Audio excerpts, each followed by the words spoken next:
प्रमुख दलहरूले नै चुनावी आचार संहिता पालना नगर्ने आशंका, चुनावी खर्च लगायतमा पारदर्शी बन्न तयार रहेको दलका नेताहरूको प्रतिबद्धता।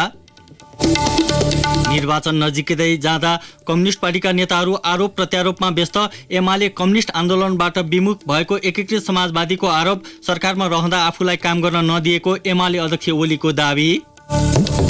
काठमाडौँ उपत्यका सहित बागमती प्रदेशमा सार्वजनिक सवारी साधनमा नयाँ भाडा दर कायम, वैशाख 1 गतेबाट लागू गर्ने तयारी। अविश्वास प्रस्ताव रोक्ने पाकिस्तानी प्रधानमन्त्री इमरान खानको प्रयास असफल, आज राति मतदान हुँदै।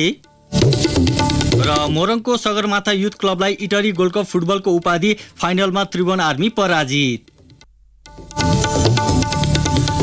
नमस्कार, कान्तिपुर डायरीका साथमा सहकर्मी सुनिता र म अनिल। सुरु गरौँ अहिलेसम्मका प्रमुख प्रसङ्गबाट। सुरुमा कान्तिपुर सविस्तार। कान्तिपुर सविस्तार। स्थानीय तह चुनाव स्वच्छ, निष्पक्ष, पारदर्शी बनाउन आचार संहिता लागू गरिएको छ। आचार संहिता सरकार, संवैधानिक निकाय, अर्ध सरकारी संस्था, राजनीतिक दल तथा उम्मेद्वार, सार्वजनिक पद धारण गरेको व्यक्ति, सञ्चार माध्यम, पर्यवेक्षक, गैर सरकारी संस्था लगायतले पालना गर्नुपर्नेछ। आचार संहिता लागू भएपछि सरकारले अत्यावश्यक जनचासोका विषय बाहेक कुनै निर्णय गर्न पाउने छैन। तर विगतमा जस्तै दलहरूले आचार संहितालाई व्यवस्था गर्न सक्ने भन्दै चिन्ता व्यक्त भएका छन्। प्रमुख दलका नेताहरूले भने आफूहरू आचार संहिता कार्यान्वयन गर्न प्रतिबद्ध रहेको बताएका छन्।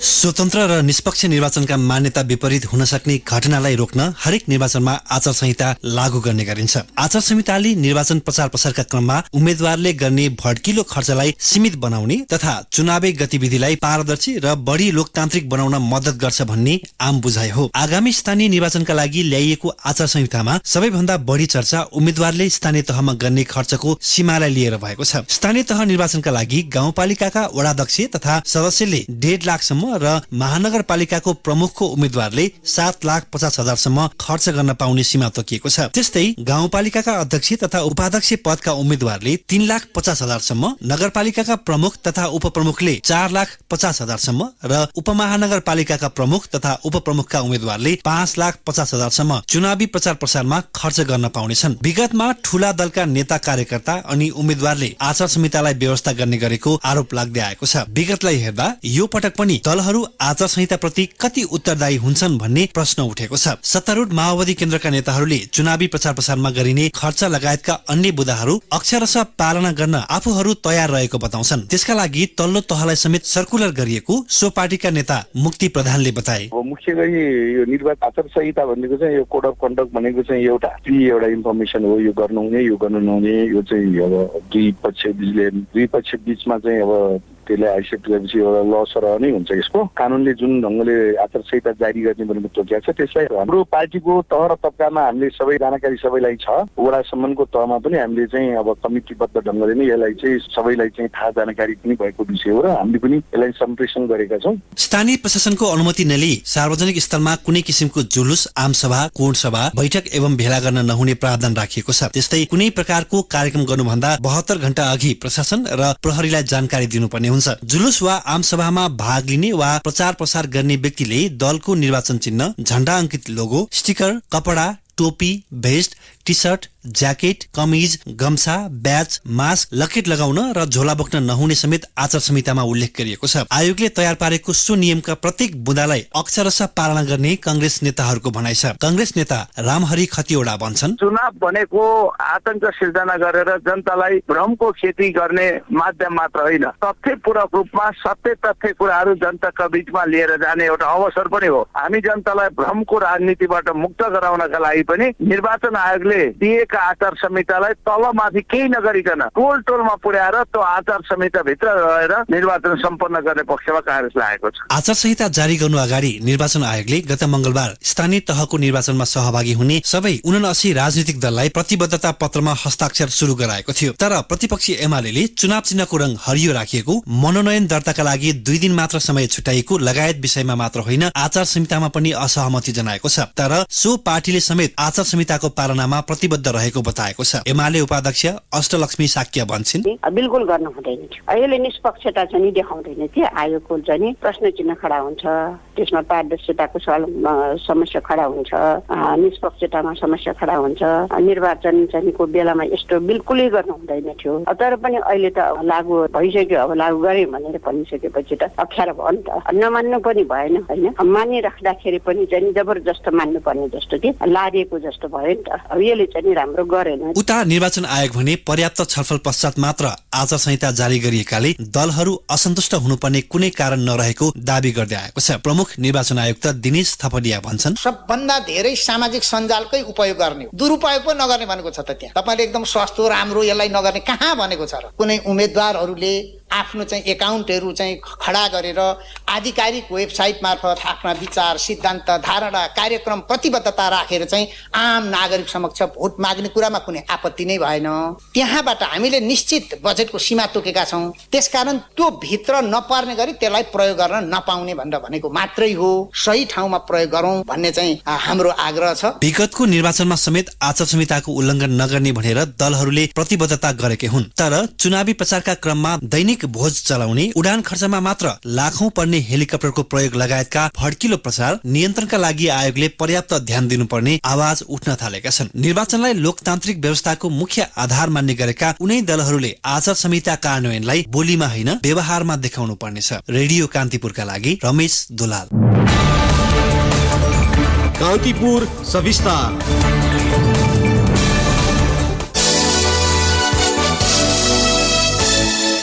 स्थानीय तह निर्वाचन नजिकै जाँदा कम्युनिस्ट पार्टीका नेताहरूले एक अर्काप्रति आक्षेप लगाउँदै अभिव्यक्ति दिन थालेका छन्। एमाले र एकीकृत समाजवादीका अध्यक्षहरूले एक अर्कालाई कम्युनिस्ट आन्दोलन समाप्त पार्ने खेलमा लागेको आरोप समेत लगाएका छन्। एकीकृत समाजवादीका अध्यक्ष माधव कुमार नेपालले एमाले नेतृत्व कम्युनिस्ट आन्दोलनबाट विचलित भएको बताउनुभयो। काठमाडौँमा आज आयोजित सभामा बोल्दै अध्यक्ष नेपालले एमाले नेता विशेषको गुटमा परिणत भएको टिप्पणी गर्नुभयो।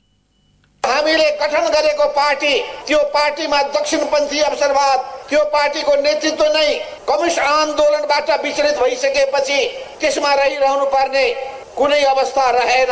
त्यसका एक एक गतिविधिहरू तपाईहरुले निहारिरहनु भएको छ र त्यो पार्टीको रूपमा रहेन, कम्युनिस्ट पार्टीको रूपमा मात्रै होइन र राजनीतिक पार्टीको रूपमा पनि रहेन। त्यो एउटा सानो गुटमा सीमित हुन पुगेको छ। उहाँले पछिल्लो समय एकीकृत समाजवादी प्रति आकर्षण बढेको बताउनुभयो। अध्यक्ष नेपालले नयाँ पार्टी बनाएपछि राष्ट्रिय राजनीतिमा आफूहरूको भूमिका प्रभावकारी भएको चर्चा समेत गर्नुभएको थियो। उहाँले भन्नुभयो, कम्युनिस्ट आन्दोलन अघि बढाएर लानका लागि, समाजवादको झण्डालाई बुलन्द गर्नका लागि, समाजवादको यात्रालाई अगाडि बढाउनका लागि हामीले एउटा अर्को पार्टी निर्माण गर्नै पर्ने बाध्यता हाम्रो काँधमा आइलाग्यो र त्यो जिम्मेवारी पूरा गर्न सक्छौं कि सक्दैनौं, अर्को पार्टीको रूपमा हामी अगाडि बढ्न सक्छौं कि सक्दैनौं, त्यसले वैधानिक मान्यता पाउँछ कि पाउँदैन, यावत प्रश्नको जवाब यस बीचको 6 महिनाको गतिविधिले दिइसकेको छ। सभालाई सम्बोधन गर्दै सो पार्टीका वरिष्ठ नेता झलनाथ खनालले एमाले नेतृत्वको सरकारले मुलुकको हितमा काम गर्न नसकेको बताउनुभयो। उहाँले 42 महिनासम्म ओली नेतृत्वको सरकारले केही काम गर्न नसकेको टिप्पणी गर्नुभएको हो। 42 महिनासम्म सरकारमा बसेको नेकपा एमालेको नेतृत्व गुटको नायक खड्ग प्रसाद शर्मा ओलीको सरकारले एउटा फुटेको कौडी पनि गरेन, कामरेडहरू यही कुनै पनि कामहरू गर्न सकेन र देशलाई दक्षिणपन्थी अवसरवादतर्फ धकेल्दै लगे। खनालले कम्युनिस्ट आन्दोलनलाई नयाँ ढङ्गमा अघि बढाउन आफूहरूले नयाँ पार्टी खोलेको दावी समेत गर्नुभएको थियो। ओलीले सरकारमा रहँदा विदेशीको हितमा मात्र काम गरेको उहाँले आरोप लगाउनुभयो। दक्षिणपन्थी अवसरवादको आहालमा यो देशलाई डुबाउने खतरा पैदा भयो। उनले अमेरिकाको सेवा गर्न थाले, उनले विदेशी गुप्तचरहरूको प्रमुखसँग आधा रातमा साँठगाँठ गर्न थाले। के कुरा गरे? आज 2,92,00,000 नेपालीलाई केही पनि थाहा छैन। हेर्नुहोस्। यसैबीच नेकपा एमालेका अध्यक्ष केपी शर्मा ओलीले पार्टी विभाजन गराएर कम्युनिस्ट आन्दोलन सिद्धाउन खोजेको आरोप लगाउनु भएको छ। बागलुङमा आज आयोजित कार्यक्रमलाई सम्बोधन गर्दै ओलीले आफू नेतृत्वको सरकारको पालामा पार्टीभित्र विभिन्न बखैडा झिकेर समस्या उत्पन्न गराएको आरोप समेत लगाउनुभयो। देशलाई अगाडि बढाउन खोज्यो, विकास गर्न खोज्यो, केही गर्न खोज्यो भने नजिकै बसेकाहरू यता हात तान्छ, अर्को हात यताबाट तान्छ, यताबाट खुट्टो समाउँछ, अर्काले तान्छ, अर्काले अल्झाउँछ, अर्काले बाहुलो समाउँछ, अर्काले फेर समाउँछ, अगाडि बढ्ने दिँदैन, पार्टीमा झमेला सिर्जना गर्छ। त्यस्तो स्थिति पार्टीमा थियो, तपाईँहरूले देख्नु। अकारण अनेक प्रकारका कहिले 19 पृष्ठ लामा आरोप पत्रहरू, झुटा आरोप पत्र, त्यो सबै के भने कम्युनिस्ट आन्दोलनलाई ध्वस्त पार्ने षड्यन्त्र हो। स्वास्थ्य तथा जनसंख्या मन्त्रालयले कोभिड-19 विरुद्ध बुस्टर डोज खोप लगाउन छुटेका व्यक्तिलाई खोप लगाउन आग्रह गरेको छ। मन्त्रालयका सहप्रवक्ता डाक्टर समीर अधिकारीले छिमेकी मुलुक चीनको केही प्रान्तमा कोरोना संक्रमणको जोखिम बढ़िरहेकाले नेपालमा पनि त्यसको प्रभाव पर्न सक्ने भन्दै बुस्टर डोज लगाउन आग्रह गर्नुभयो। उहाँका अनुसार कोभिड-19 विरुद्धको 15 देखि 18 लाख डोज खोप म्याद गुज्रिन लागेका छन्। अस्ट्राजेनेका र फाइजर खोपको म्याद गुज्रिन लागेको भन्दै छुटेका व्यक्तिलाई समयमै नजिकको स्वास्थ्य संस्थामा गएर खोप लगाउन मन्त्रालयले आग्रह समेत गरेको छ। सरकारले अहिले पनि कोभिड-19 विरुद्धको खोप अभियान सञ्चालन गरिरहेको छ। पछिल्लो समय अस्ट्राजेनेका र फाइजर खोप लगाइरहेको मन्त्रालयले जनाएको छ।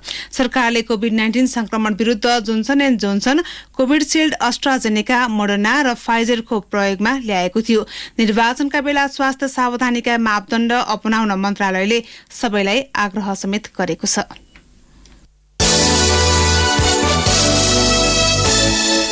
सरकारले करिब 20,000 घर परिवारलाई छुट जग्गाको लाल पूर्जा वितरण गरेको छ। भूमि व्यवस्था, सहकारी तथा गरिबी निवारण मन्त्री शशि श्रेष्ठले मुलुकका विभिन्न स्थानमा पुगेर लाल पूर्जा वितरण जारी राख्नु भएको छ। वर्षौंदेखि भोग चलन गर्दै आए पनि व्यक्तिको नाममा नरहेको जग्गा दर्ता गर्ने प्रक्रिया सरकारले अघि बढाएको हो। नापजाँच भइसकेको छुट जग्गा व्यक्तिको नाममा दर्ता गर्न अझै पनि 500 हेक्टर जमिन बाँकी रहेको मन्त्रालयका प्रवक्ता जनकराज जोशीले जानकारी दिनुभयो। त्यस्तै सरकारले भूमिहीनलाई पनि जग्गा वितरण कार्य तीव्र पारेको छ।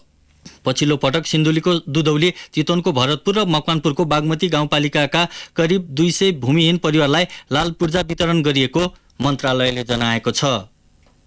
कान्तिपुर डायरीमा अब ब्रेकको पालो। ब्रेकपछि अब बाँकी प्रसंग। सत्तारूढ नेपाली कांग्रेसले स्थानीय तह निर्वाचनलाई लक्षित गर्दै प्रवास समन्वय एवं प्रचार प्रसार उपसमिति गठन गरेको छ। पार्टीका प्रवक्ता प्रकाश शरण महल संयोजकत्वको केन्द्रीय प्रचार प्रसार समितिले प्रवासमा रहेका नेपाली मतदातामा समन्वय र प्रचार प्रसारका लागि उपसमिति गठन गरेको हो। कांग्रेसले यसअघि नै प्रवासमा रहेका नेपाली मतदातालाई स्वदेश फर्किएर चुनावमा भाग लिन र कांग्रेसका उम्मेदवारीलाई विजयी गराउन आह्वान गरिसकेको छ।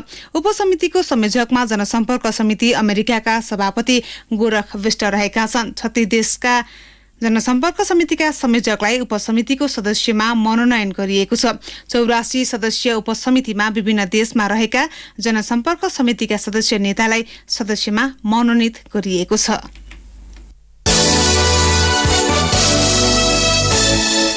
रेडियो कान्तिपुरले सलाम जिउँदो इतिहासलाई कार्यक्रम अन्तर्गत वरिष्ठ अभिनेता भुवन केसीलाई आज सम्मान गरेको छ। वरिष्ठ अभिनेता केसीसँगको भलाकुसारीका साथै आज आयोजित कार्यक्रममा उहाँ अभिनीत चलचित्रका गीतहरूमा विभिन्न कलाकारले प्रस्तुति दिएका थिए। एक रिपोर्ट। सन् 1981 ताका चलचित्र जुनीबाट पहिलो पटक फिल्मी उद्योगमा प्रवेश गरेका नायक भुवन केसीले करिब 100 चलचित्रमा आफूलाई प्रस्तुत गरिसकेका छन्। फिल्मी दुनियाँमा करिब 3 दशक व्यतीत गरेका नायक केसीले चलचित्रमा अभिनय मात्र होइन, गीत गाउनेदेखि चलचित्र निर्देशन र निर्माणमा आफ्नो परिचय बनाएका छन्। कुसुमे रुमाल, सन्तान, तिलहरी, कन्यादान, चिनो, तृष्णा, दुई थोपा आँसु, दक्षिणा, नेपाली बाबु उनका सफल चलचित्र हुन्। चलचित्रमा प्रवेश गर्दा ताका सम्झदै केसीले भने, मैले खेलेको चलचित्र बेस्ट बनोस्, त्यसको कथाहरू सबै टेक्निकली पनि राम्रो बनोस् र केही न केही दर्शकमा लेखोमा छाप छोड्न सकोस्, त्यस्तो चलचित्र मैले खेल्न पाऊँ। अनि त्यसको अर्थ हुन्छ खेल्नको लागि मात्रै, संख्या बढाउनको लागि म खेल्दैन थिएँ। करिब 10 वर्षको उमेरबाट गीत संगीतमा रुचि राख्ने नायक केसीले आफ्नो गायकीलाई निखार्न रेडियो नेपालको गेटसम्म पुग्ने गर्थे। बाल कार्यक्रममा गीत गाउन पाउने भएपछि बिहान 6 बजे नै सिंहदरबारको गेटमा पुग्ने गरेको उनी सम्झिए। सायद त्यसैको प्रभाव होला, नेपालमा उनले आफ्नै स्वरमा रेकर्ड भएको मायालु तिमी टाढा बोलको गीतको म्युजिक भिडियो निर्माण गरे। त्यो नै नेपालको पहिलो म्युजिक भिडियो थियो। उनी भन्छन्, गीत संगीतमा रुचि भएकै कारण फिल्मी क्षेत्रमा अघि बढे। 10 वर्षको उमेरदेखि नै रेडियो नेपालको बाल कार्यक्रम प्रोग्राम हुन्थ्यो। हजुर, बाल कार्यक्रम त्यति बेला लाइभ हुन्थ्यो। अनि बिहान 6 बजेर नेपालमा पुगेपछि सिंहदरबारमा पुगेपछि अनि त्यहाँ चाहिँ बच्चा बच्चीहरू भेला हुन्थे अनि दाजुहरूले हामीलाई यादव खरेल दाईहरू हुनुहुन्थ्यो प्रोग्राम सञ्चालक अनि सबै बच्चा बच्चीहरूले फेरि मौका पाउँदैन थियो फेरि पाइँदैन थियो कुनै बेला मौका पाइँदैन थियो गाउने कुनै बेला पाइन्थ्यो यसरी नै मैले मेरो कला क्षेत्रको सुरुवात 10 वर्षको उमेरदेखि गरेँ उत्कृष्ट निर्देशकको अवार्ड पाइसकेका अभिनेता केसी लामो समय चलचित्र निर्माण निर्देशनमा रहेका छन् 62 वर्षीय केसीले आफ्नो पुरै जीवन चलचित्रमा बिताएका छन् अहिले पनि चलचित्रमा नायकको भूमिकामा रहने केसी पछिल्लो समय नेपाली सिने उद्योगलाई देखेर भने खिन्न छन् सरकारको नीति बलियो नहुँदा विदेशी चलचित्रसँगको प्रतिस्पर्धाले कैयौं निर्माता निर्देशकको उठिवास हुने गरेको उनको भनाइ छ उनी भन्छन् हाम्रो मार्केट सानो छ नेपाली फिल्मको मार्केट धेरै सानो छ हाम्रो पपुलेसन धेरै थोरै छ र त्यही चलचित्रले नेपाली दर्शकको मन जित्ने र त्यही नेपाली चलचित्रले अलिकति थोरै मात्रामा भए पनि आफ्ना संस्कृतिहरू झल्काउने कमसेकम यो हाम्रो भाषाको चलचित्र हो हाम्रा फिल्महरू पनि इन्टरनेसनल मार्केटमा यदि जान सके संसारभरि हाम्रा फिल्महरू चलाउन सक्यौँ हामीले भनेदेखि हाम्रो भाषा हाम्रो संस्कृति हाम्रो टुरिज्म पनि नेपाल के हो भन्ने कुरा हामीले देखाउन सक्थ्यौँ हामीले अहिले झन्डै 500 करोडको सिनेमासँग हामीले प्रतिस्पर्धा गर्न नडराइकन नेपाल गभर्मेन्टले चाहिँ कहिले पनि नेपाली कलाकार नेपाली फिल्म नेपाली साहित्यकार कविहरूलाई चाहिँ ध्यानमा राखेर पोलिसी बनाएको देखिएन यो बनाउनु नितान्त जरुरी छ फर्स्ट प्रायोरिटीमा नेपाली सिनेमालाई यदि सरकारले राखिदिने हो भने भोलिको दिनमा चाहिँ नि हामी विदेशी सिनेमासँग टक्कर लिन सक्छौँ निर्माताहरूले आफ्नो खल्टीको घर खेत राखेको सिनेमा सधैँ बनाउनु सक्दैन नेपाल सरकारले कुनै सहयोग आजसम्म गरेको छैन पछिल्लो समय अभिनेता केसी राजनीतिमा चासो दिन थालेका छन् उनी भन्छन् राजनीतिक नेता भन्दा कलाकारले सच्चा मनले देशको प्रतिनिधित्व गर्छ कलाकारमा राष्ट्रप्रेम हुन्छ जसले देशको विकास गर्न मद्दत गर्छ भन्ने उनी ठान्छन् उनले भने एउटा कलाकार कुनै राजनीतिमा जाने बित्तिकै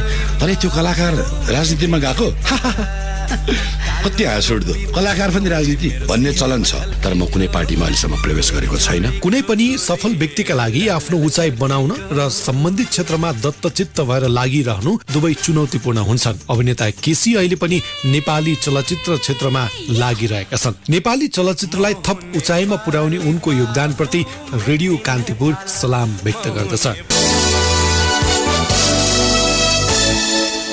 सरकारले रामनवमीको अवसरमा भोलि सार्वजनिक बिदा दिएको छ गृह मन्त्रालयले विज्ञप्ति जारी गर्दै भोलि सार्वजनिक बिदा घोषणा गरेको हो हिन्दू परम्परा अनुसार हरेक वर्ष चैत्र शुक्ल तिथिमा रामनवमी मनाउने गरिन्छ यसैबीच नवदुर्गा भवानीको उपासना गरी चैते दशैं पर्व आज मनाइएको छ पर्वका अवसरमा काठमाडौँको भद्रकाली शोभा भगवती दक्षिणकाली गुहेश्वरी सङ्कटा नक्साल भगवतीका साथै गोरखाको मनोकामना गोरखकाली काभ्रेको पलाञ्चोक भगवती पोखराको बिन्दवासिनी लगायत शक्तिपीठहरूमा विशेष पूजा आराधना गरिएको थियो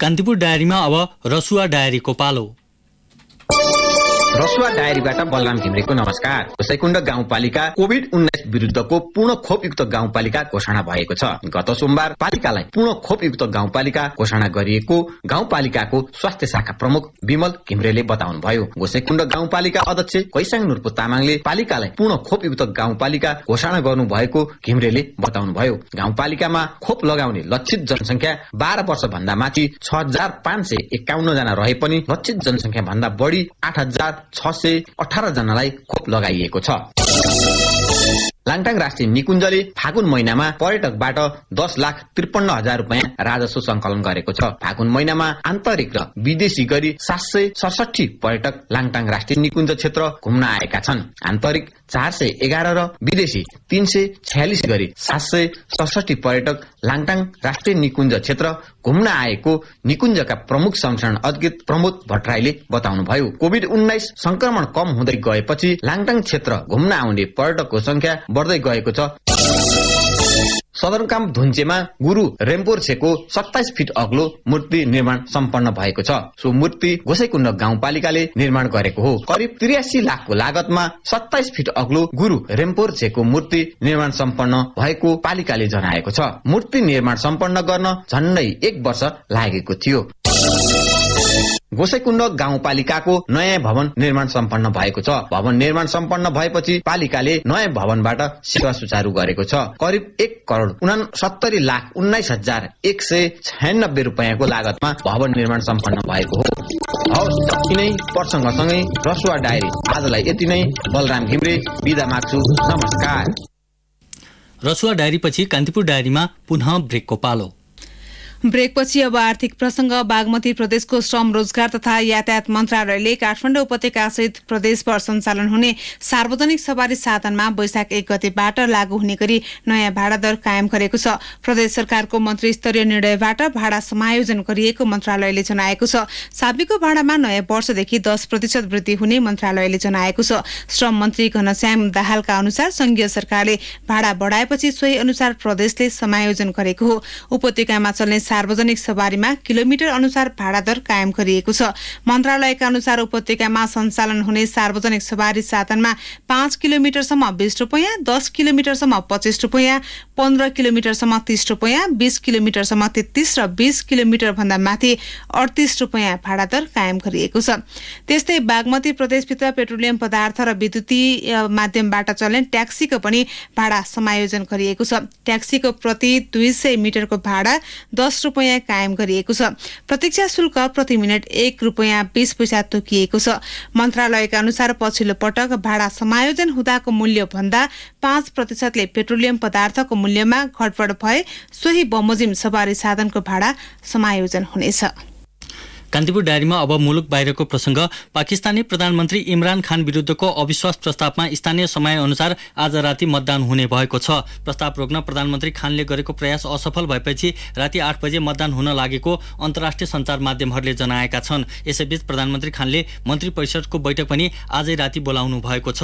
पाकिस्तानको सर्वोच्च अदालतले संसद विघटन गर्ने प्रधानमन्त्री खानको निर्णय बदर गरेपछि बस्न लागेको संसद बैठकमा अविश्वासको प्रस्तावमा मतदान हुन लागेको हो। प्रस्तावमा मतदान नहुँदा संसदको अधिवेशन समेत अन्त्य गर्न नपाउने पाकिस्तानको सर्वोच्च अदालतले निर्णय गरेको थियो।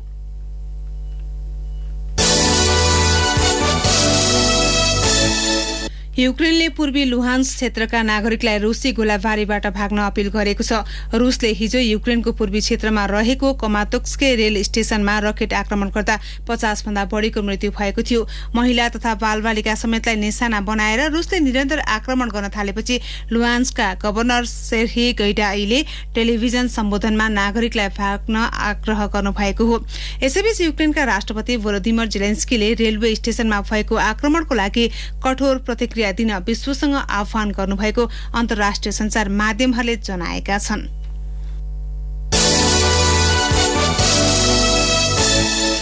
कान्तिपुर डायरीमा अब खेल प्रसंग। अन्तर्राष्ट्रिय आमन्त्रण इटरी गोल्ड कप फुटबल प्रतियोगिताको उपाधि मोरङको सगरमाथा फुटबल क्लबले जितेको छ।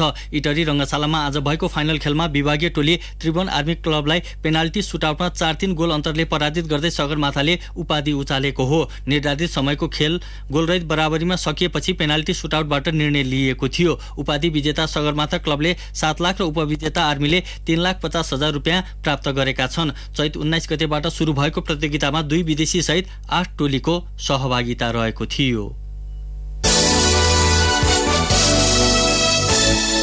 नेपाल पुलिस क्लबले प्रथम कृष्णप्रसाद भट्टराई स्मृति राष्ट्रिय कराते प्रतियोगितामा 8 स्वर्ण पदक जित्दै टिम च्याम्पियन भएको छ। उसले 4वटा काँस्य पदक समेत जितेको छ। टिम च्याम्पियन पुलिसले 1 लाख रुपियाँ नगद प्राप्त गरेको छ। आज सम्पन्न प्रतियोगितामा 4 स्वर्ण, 5 रजत र 3 काँस्य पदकका लागि साथ त्रिभुवन आर्मी क्लब दोस्रो भएको छ भने 3 स्वर्ण, 5 रजत र 6 काँस्य पदकका साथ एपीएफ तेस्रो भएको छ। पदक तालिकामा बागमती प्रदेश चौथो र प्रदेश 1 पाँचौं, लुम्बिनी 6औं र सुदूरपश्चिम 7औं तथा मध्य प्रदेश 8औं भएका छन्। प्रतियोगितामा गण्डकी र कर्णाली प्रदेश पदकविहीन भएका छन्।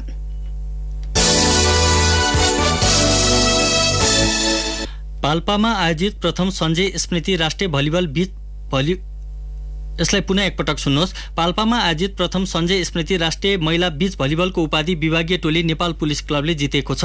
पाल्पाको रानीमल परिसरमा आज भएको फाइनलमा लुम्बिनी प्रदेशलाई 2-0 को सोझो सेटमा पराजित गर्दै पुलिसले उपाधि उचालेको हो। पुलिसकी कमला पुन र मनिषा चौधरीको जोडीले लुम्बिनी प्रदेशकी भावना डाँगी र सरस्वती कटेलको जोडीलाई 21-8 र 21-17 ले पराजित गरेको हो। उपाधि विजेता नेपाल पुलिस क्लबले 1 लाख रुपैयाँ र उपविजेता लुम्बिनी प्रदेशले 50,000 रुपैयाँ नगद प्राप्त गरेका छन्। तेस्रो स्थानका लागि भएको खेलमा सुदूरपश्चिमले गण्डकी प्रदेशलाई 21-12 र 21-17 को सेटमा पराजित गरेको छ। यसैबीच प्रतियोगिताको अवसरमा सञ्जय स्मृति प्रतिष्ठानले 2 जना राष्ट्रिय खेलाडीलाई सम्मान गरेको छ। राष्ट्रिय महिला भलिबल टिमकी कप्तान अरुणा साई र नेपाल पुलिस क्लबकी खेलाडी कोपिला उप्रेतीलाई 30,000 रुपैयाँ नगदसहित प्रतिष्ठानले सम्मान गरेको हो। अवस्था राति 8 बजे अर्को बुलेटिन लिएर आउने नै छौँ। तबसम्मका लागि सहकर्मी सुनिता र म अनिल आगे माग्छौँ। नमस्ते।